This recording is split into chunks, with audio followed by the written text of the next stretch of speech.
C'est une start-up qui est pas très connue, ça s'appelle l'AFP, vous savez, l'agence France Presse. Et apparemment, ils font un détecteur de vidéos. Alors j'ai bien envie de voir ça. Bonjour messieurs, dites-nous, vous êtes la solution aux fake news, c'est ça? On essaye, ouais. Vous voulez dire que la vidéo entre le pape et Donald Trump aurait pu être éventuellement détectée, on aurait pu voir un fake si vous avez vu cette vidéo qu'un journaliste a cru comme vrai, où on voit Donald Trump en train d'essayer de toucher la main du pape. C'est une fausse vidéo mais qui a été diffusée par plusieurs journalistes qui ont cru qu'elle était vraie. Ça marche comment votre système? Alors, on est sur. Donc, déjà, on est un projet européen. Donc, on est l'agence France Presse, mais on fait partie d'un consortium d'un projet européen avec différents acteurs. Donc, on essaie de faire une boîte à outils pour les journalistes pour leur donner des solutions simples pour détecter des fausses vidéos.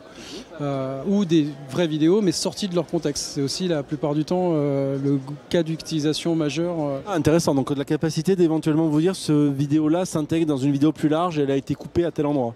Pas forcément, mais des vraies vidéos qui sortent réutilisées mais dans autre contexte. Alors peut-être de Denis peut... Ah mais allez-y, Denis, montrez-nous. Donc là je suis un journaliste, d'accord, c'est ça? Cette vidéo pendant la campagne présidentielle a été diffusée dans les réseaux sociaux d'extrême droite où fait passer pour un migrant cherchant la gratuité des soins et tabassant une infirmière donc profitant du système. Ouais, c'est ça. Donc cette vidéo...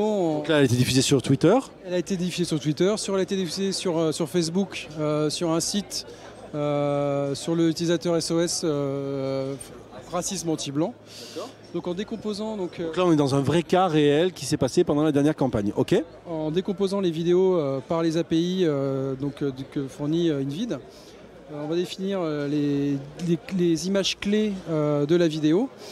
Et grâce à ces images, on va réutiliser la recherche inversée de Google d'images par le plugin. Donc soit aller cliquer sur l'image Reverse Search ou alors directement sur Chrome chercher une image, oui. Exactement.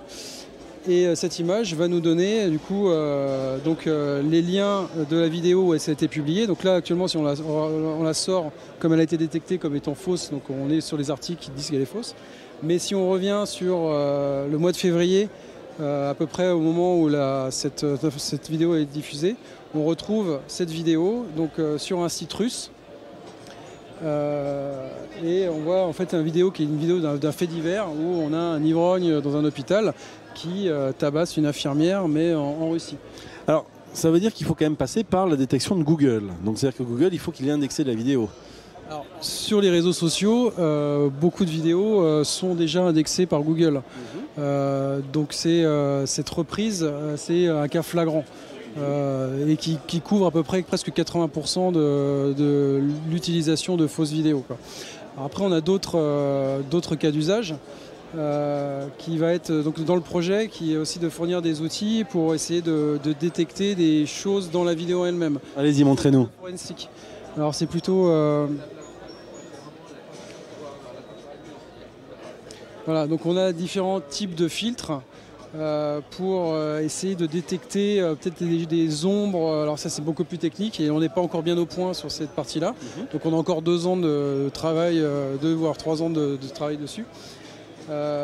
Essayer de voir si avec ces filtres-là on est capable de repérer dans la vidéo des changements. Donc en gros essayer de repérer dans une vidéo s'il y a eu de l'incrustation, s'il y a un truc un peu bizarre qui s'invite et qui pourrait faire croire qu'il y a eu manifestement une manipulation ou un trucage de l'image, c'est ça? Exactement. Maintenant, dans les réseaux sociaux, les images de Google, enfin sur YouTube et sur Facebook, sont encodées et réencodées, ce qui fait qu'on perd énormément aussi d'informations. Donc là, le verrou technologique est de pouvoir justement arriver à un résultat correct pour repérer ce genre de fausses vidéos. Aujourd'hui, c'est un outil qui est proposé ou qui va être proposé aux journalistes? Alors le plugin, on va le mettre à disposition d'ici la fin du mois en open source, donc il sera téléchargeable sur le Google Store. Donc n'importe qui pourra... N'importe quelle personne qui désire faire ça utilisera donc le Chrome et le plugin. L'agence, on l'a déjà distribué au sein de l'agence France Presse pour utiliser par les journalistes notamment par les réseaux sociaux, pour voilà, démêler le vrai du faux, quoi. Très bien. Et donc là, ça, c'est en cours de travail. C'est en cours de travail, on a encore 2-3 ans voilà, de recherche dessus. 1 an et demi, pardon. Vous disiez que c'était un projet européen, pour finir, c'est un projet européen, donc vous n'êtes pas le seul acteur autour de cette table. Tout à fait, on a à peu près 9 partenaires. Donc on a l'Université de Thessalonique en Grèce, on a l'agence de APA, l'agence de presse autrichienne, la Deutsche Welle en Allemagne, on a aussi un intégrateur espagnol. Université espagnole, intégrateur allemand.